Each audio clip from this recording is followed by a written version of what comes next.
Здравствуйте!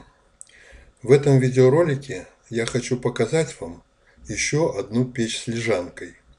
Я назвал эту конструкцию «Теплый камин с лежанкой». Все, что я буду сейчас вам рассказывать, в более подробном виде можно найти на моем сайте www.air-hot.ru. Как видно из рисунка, с виду это обычный камин, сбоку которого пристроена лежанка. Секрет этой печи в том, что она имеет в своем составе еще и дополнительную двухколпаковую отопительную печь, топка которой спрятана от ваших гостей на заднюю сторону печи. Конечно, основную задачу по обогреву помещения и лежанки выполняет печь, но все будут думать, что именно камин дает такое тепло и такие удобства вашему дому. Вот отсюда и возникло название «теплый камин». Печь имеет растопочный ход, который очень здорово поможет вам, если вы захотите растопить печь после того, как она долго простояла без работы, или если на улице очень плохая погода. В этом случае в газоходах печи собирается тяжелый холодный воздух, и вытолкнуть его наружу теплым воздухом из топливной камеры бывает проблематично. Растопочный ход позволяет значительно уменьшить протяженность каналов печи и создать ей начальную тягу. Кроме задвижки растопочного хода, в печи имеется еще одна дополнительная задвижка. С ее помощью можно регулировать степень нагрева лежанки, то есть получить наиболее комфортную ее температуру. Оба устройства, и камин, и печь, могут работать одновременно, что максимально сократит время создания нормальной температуры в доме. Печь имеет размеры 1160 мм на 1025 мм. Размеры лежанки 1815 мм на 700 мм. Вернее, на 770 мм, извиняюсь. Длина печи с лежанкой 2 метра 884 сантиметра.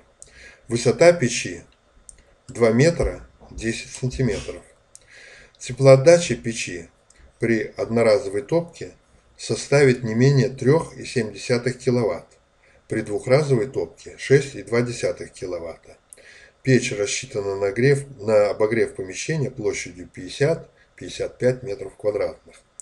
Для того, чтобы сложить данную печь, потребуется 1043 штуки красного керамического кирпича и всего 37 штук огнеупорного марки ША-8. Ну и пойдем непосредственно смотреть по рядам. Первый ряд, как мы видим, он сплошной, никаких особенностей не имеет, кладется на уровне чистового пола. Значит, и по своей форме повторяет конфигурацию печи с лежанкой.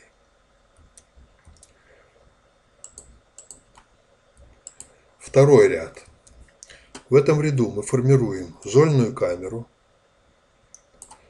и основание нижнего колпака печи вместе с лежанкой. Здесь вот у нас имеется проход такой небольшой, здесь вот проход, здесь и вот газоходы лежанки идут так. Для того, чтобы можно было прочистить основание данной печи, устанавливаются, значит, 1, 2, 3, 4, 5 прочистных кирпичей. Данные кирпичи можно вытащить из складки, они не перевязаны складкой печи, и прочистить нужное место. Причем эти кирпичи, значит, это, как правило, половинки кирпичей, они выступают из складки наружу на 10 миллиметров. На 10 миллиметров, для того, чтобы их было проще доставать. При желании можно сюда поставить прочистные дверки. Но обычно считается, что там, где установлены кирпичи, печь получается более теплой. Ну и также в этом ряду устанавливается дверка зольной камеры. В следующем ряду мы просто-напросто поднимаем все на ряд выше. В четвертом ряду вот этими вот кирпичами перекрывается вот этот узенький канал сразу же за зольной камерой, который находится. Ну, соответственно, перекрываются все кирпичи, служащие для прочистки. Значит, два кирпича на входе в топливную камеру печи, вот этот и вот этот, срезается здесь вот сверху наискосок. С другой стороны получается площадка. И сюда сейчас мы установим кирпичи, которые перекроют вот нашу зольную камеру и дверку зольной камеры.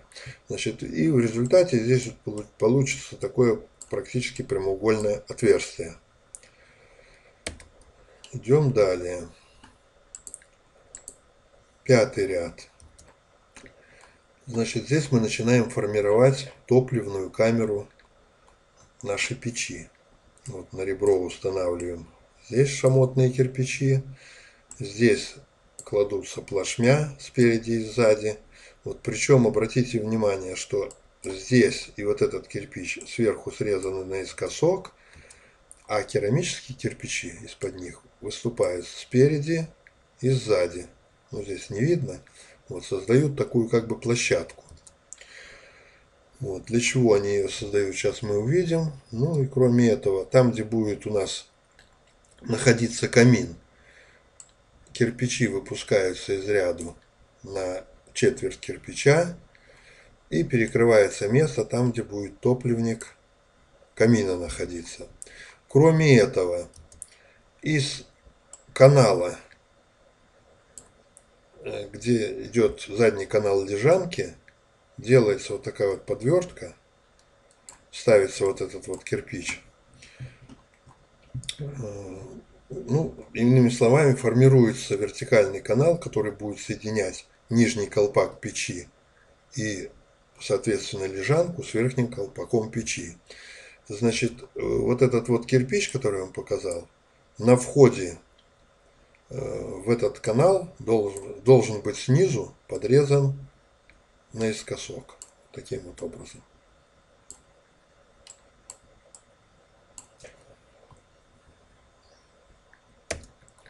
Следующий ряд.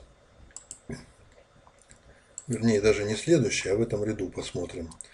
Вот на эти выступы, которые здесь были, устанавливается колосниковая решеточка. Она должна стоять свободно со всех сторон между колосниковой решетки и кирпичами должно оставаться промежуток примерно 5 миллиметров с каждой стороны. Колосниковая решетка ставится без зазора, без раствора, просто кладется сюда. И вот эти вот передний и задний шов, или наоборот задний и передний шов, засыпаются мелким сухим песком. Все, она стоит, в любой момент ее можно достать, поменять, посмотреть, что с ней там, ну и, короче, каким-то образом обслужить эту решеточку. Идем далее. Шестой ряд. Значит, ну, во-первых, значит, задняя часть топливной камеры докладывается шамотным кирпичом так, чтобы по высоте он совпадал с этими кирпичами, которые установлены на ребро. Ну, как видим, устанавливается дверка топливной камеры нашей. Там, где будет находиться камин, вот эти вот кирпичи выпускаются вперед, ставятся на ребро и выпускаются вперед еще на четверть кирпича. Ну и также они вот здесь вот на входе в камин, там где будет сама топливная камера камина, вот здесь вот срезаются сверху наискосок. Ну и обратите внимание, в предыдущем ряду я не показал вам, что вот здесь вот остается канал. Он, как мы помним, проходит там под низом печи. И вот здесь вот вертикальный канал такой получается. Ну и в принципе в этом ряду все.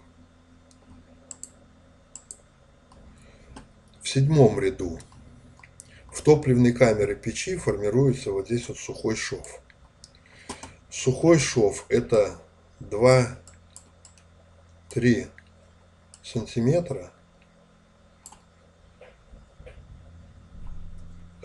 зазор, который кладется без раствора и позволяет при топке печи выводить в район нижнего колпака те балластные газы, которые не сгорели по каким-то причинам в печи, которые затрудняют процесс горения в топливной камере.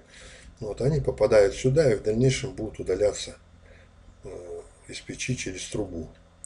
Вот. Считается, что сухой шов улучшает процесс горения топлива в топливной камере печи. Значит, там, где у нас камин, мы начинаем формировать вот таким образом под углом стенки топливной камеры камина. Как мы видим, кладутся они из обычного керамического кирпича. Вот. Это сделано с целью, чтобы сделать печи проще и подешевле. Обычно в топливнике камина нет такой высокой температуры, как в топливнике печи. И нормально отобранные кирпичи из тех, что у вас есть, будут держать температуру без всяких каких бы то ни было хлопот. Если здесь вот положить, можно, конечно, было положить вот эти вот кирпичи, сделать огнеупорную выложить. Но тогда, когда вы дойдете до верха топливной камеры и придется ее перекрывать, возникнут проблемы с перекрытием этого шамотного кирпича. Ведь при нагревании он будет стараться расшириться вверх, а на нем будут лежать обычные керамические кирпичи. И, естественно, возможно, получатся какие-то трещины. Значит, там придется вам думать, как эту проблему устранить. В том случае, если мы положим только керамические кирпичи, эта проблема как бы решается сама собой. Ничего здесь больше мудрить не надо. 8-й ряд. Мы продолжаем строить топливник камина. Ну, здесь вот за счет этих кирпичей мы видим, что получилась как бы такая полочка на входе в топливную камеру камина. Значит, вот этот вот кирпич частично перекрывает проход, вот этот поворот в газоходах лежанки. Ну и сухой шов в этом ряду также еще имеется.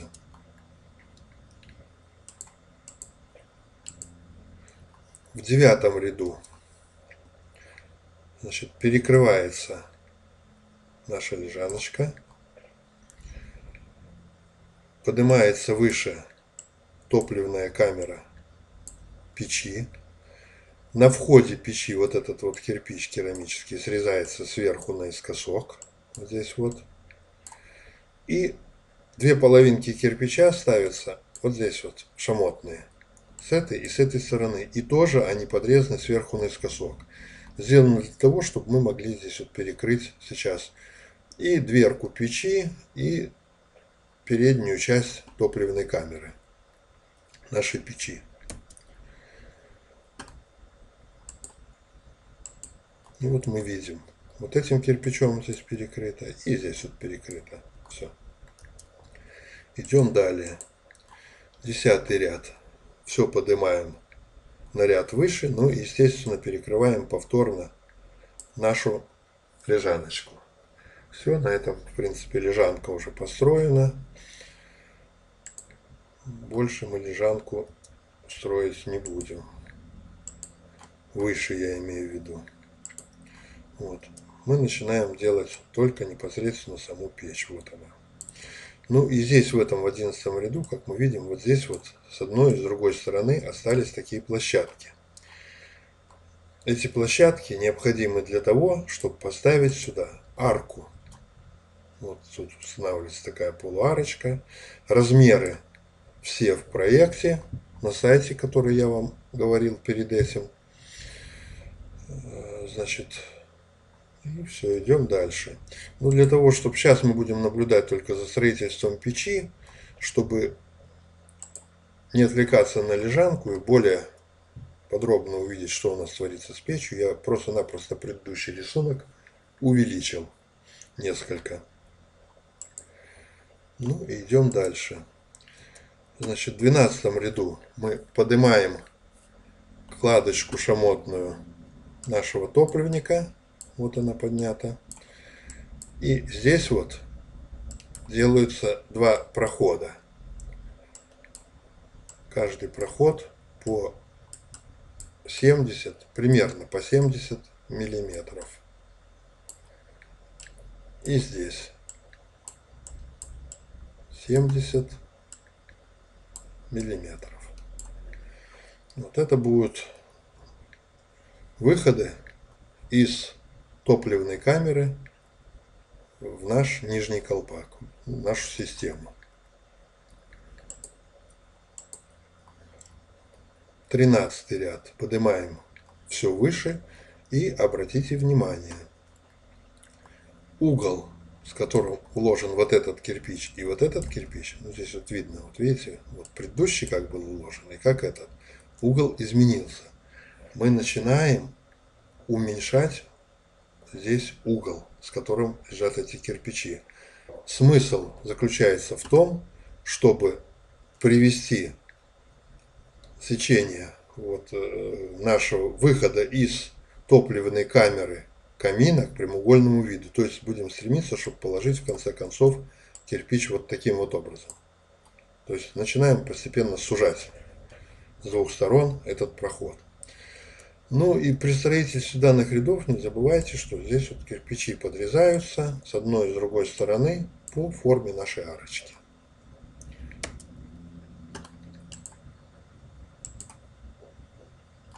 В этом же 13 ряду вот здесь вот укладывается калиновая вата.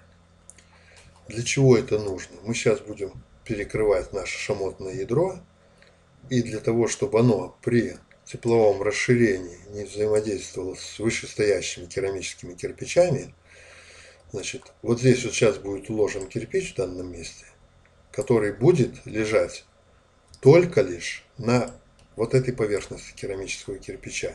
А здесь будет только калиновая вата, и раствора никакого не будет.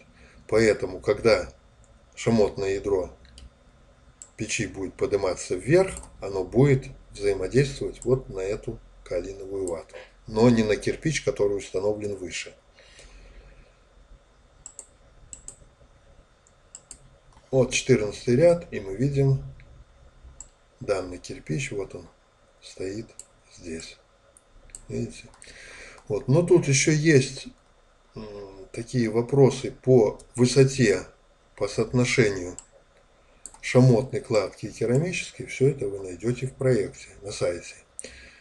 Ну, и как мы видим, вот этот кирпич, я про него упомянул, он стоит, значит, только на этом кирпич опирается, ну, а там остался каолиновая вата. Также мы видим, что вот этот вот кирпич и вот этот еще сместились сюда вот к центру. Дали сдвиг. Вот видите, за счет предыдущего, относительно предыдущего кирпича. В этом ряду мы укладываем каолиновую вату вот таким вот образом. Так Итак, именно в тех местах, где сейчас мы будем сверху устанавливать керамические кирпичи, которые будут нависать над шамотными кирпичами. Условие то же самое. Должно быть керамические кирпичи следующего ряда должны лежать только на керамических кирпичах предыдущего ряда и не касаться, не иметь контакта жесткого с шамотным ядром печи. Вот мы частично в 15 ряду перекрыли топливник наш. Вот этим, как мы видим, этими кирпичами. Ну и обратите внимание, что вот эти кирпичи уже установлены под прямым углом. То есть, если мы здесь вот померяем, что здесь есть, то здесь получится 90 градусов. Все, идем дальше. Перекрываем дополнительно топливную камеру и, естественно, нижний колпак печи. Ну и здесь остаются вот один выход, второй выход и третий выход. Ну и, соответственно, выход камина. Значит, вот этот выход. Это идет канал, который соединяет через лежанку нижний колпак печи и верхний колпак печи. Вот этот выход. Это растопочный ход печи. Сюда будет устанавливаться задвижка этого растопочного хода. Как мы видим, здесь вот выбраны в кирпичах углубления, чтобы установить эту задвижку. Ну, вот этот зазор, вот это, значит, канал и задвижка, которая будет сюда устанавливаться, это дополнительный выход из нижнего колпака печи для регулировки температуры нагрева лежанки нашей печи. Значит, вырезы под задвижки делаются с зазором таким, вот они стоят задвижки, чтобы между задвижкой и кирпичами оставалось примерно по 5 миллиметров. Задвижка будет греться, чтобы она не влияла на кирпичную кладку. Делается этот зазор. Ну, зазор можно заложить, там, допустим, полосками базальтового картона, еще чем-то, чтобы было это плотнее немножко. Значит, 17 ряд. Повторно перекрывается вся наша печь. Вот она.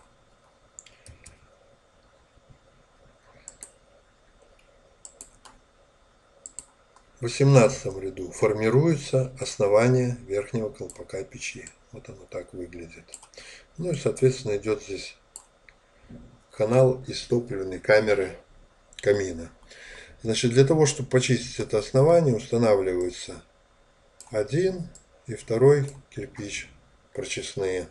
Так же, как и во втором ряду мы смотрели, для того, чтобы почистить это основание. Ну и вот здесь вот кирпичи передние выпускаются на четверть кирпича вперед. А в следующем ряду они уже выпускаются еще на четверть, то есть получается на пол кирпича, вот эти вот кирпичи. Для чего это нужно? Смотрим в следующем 20 ряду. Вот здесь вот получилась каминная полка. Ну или ее, так сказать, аналог. Идем далее. В 21 ряду из общего пространства верхнего колпака с помощью вот этого кирпича выделяем вертикальный канал. Здесь у нас получилась подвертка из верхнего колпака и вот в этот канал. Кирпич, который прилегает к этому вертикальному каналу, срезан здесь вот наискосок. Ну, для того, чтобы облегчить прохождение газов через этот участок печи. Идем далее.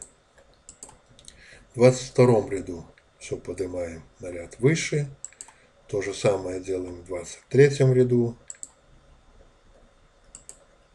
в 24 ряду вот этими вот кирпичами делаем выход из камина размером целый кирпич.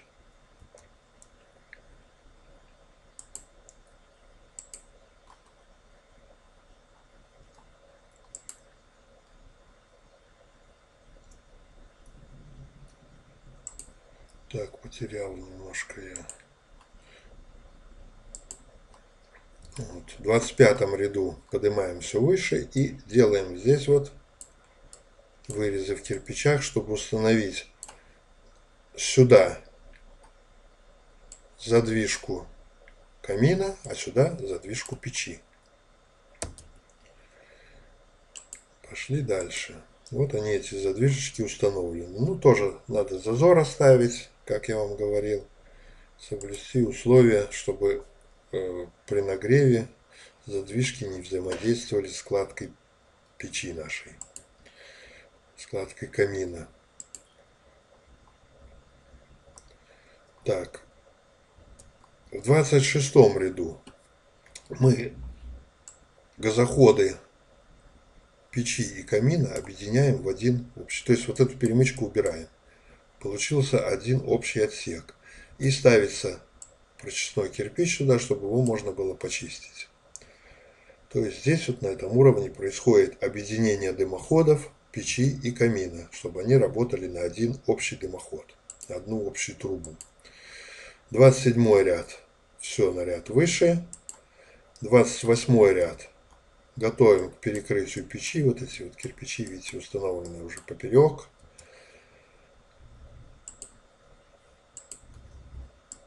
И в 29 ряду перекрываем всю нашу печь.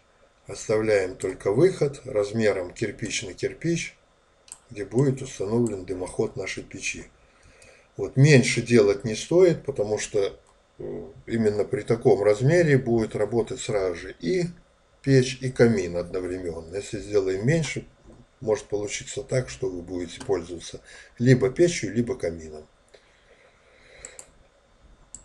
И в 30 ряду перекрываем нашу печь повторно.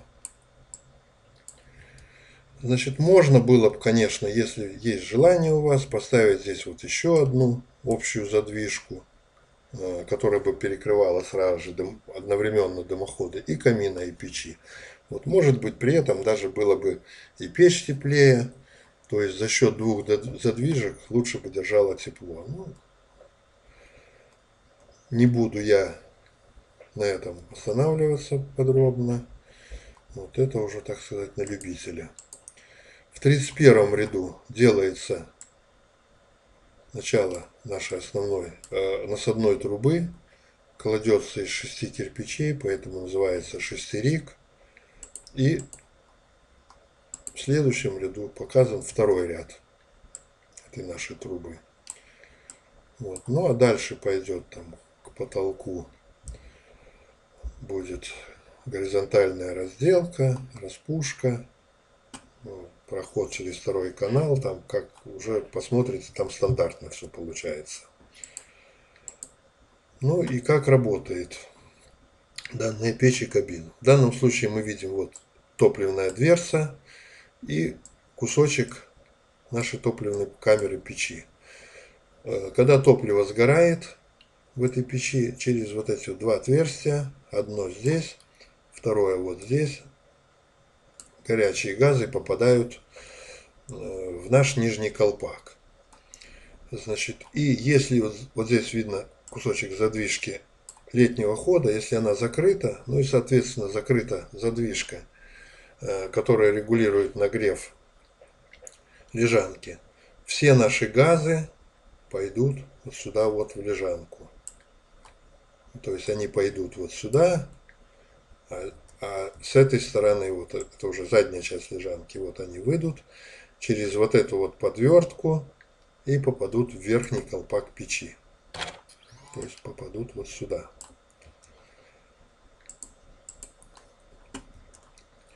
Так, здесь смотрим. Вот они попали в верхний колпак печи. Вот он, вот этот канал, который идет снизу, он объединяется вот с этим вот каналом и через сюда пойдет на улицу. Ну и, соответственно, если задвижка летнего хода открыта, то, естественно, никуда, ни в какую лежанку не пойдут, вот она задвижка летнего хода, а попав в нижний колпак, газы сразу же пойдут, направиться в трубу. Вот таким вот образом.